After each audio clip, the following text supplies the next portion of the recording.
Umanta na. Jake Cuenca, may kakaibang napansin kay Paulo kapag kasama si Kimi.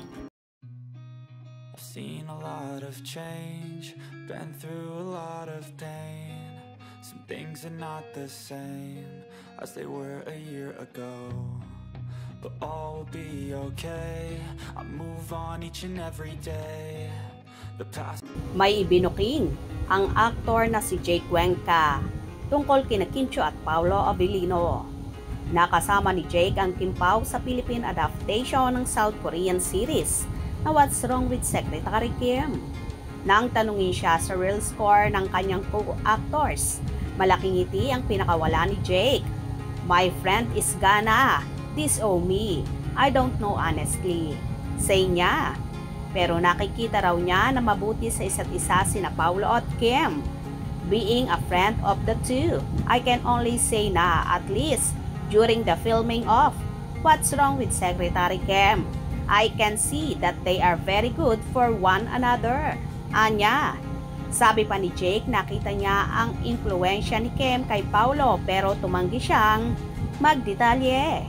Pagbubuking pa niya, masaya ang aura ni Paulo kapag kasama si Kim. "He lights up when Kim is around." Wika niya pa. Tila may nalalaman din si Jake sa real status ng relasyon ng Kim Pao, na ayaw na lang niyang magsalita at sa kanya manggagaling ang lahat. Pero happy nga daw siya para sa kanyang kaibigan na totally happy kapag kasama si Kimi at maraming ang nabago sa aktor simula nang maging sila ng actress.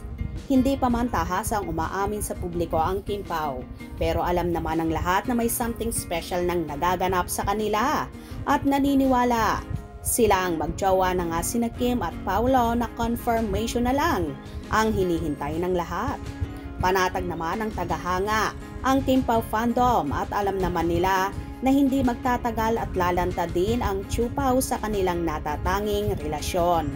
Happy sila na palagi nilang nakikita na magkasama ang dalawa at so sweet nga palagi sa galawan nila.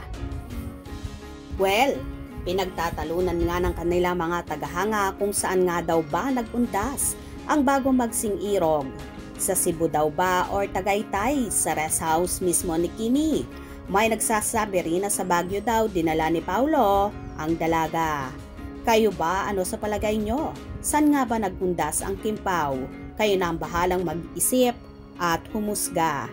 Anyway, abang-abang tayo dahil magre-resume na ulit ang kanilang taping para sa movie nila na My Love Will Make You Disappear na next year, 2025, araw ng mga puso ang target playdate ng nasabing first movie ng Kim Pao na ipalalabas sa mga sinihan.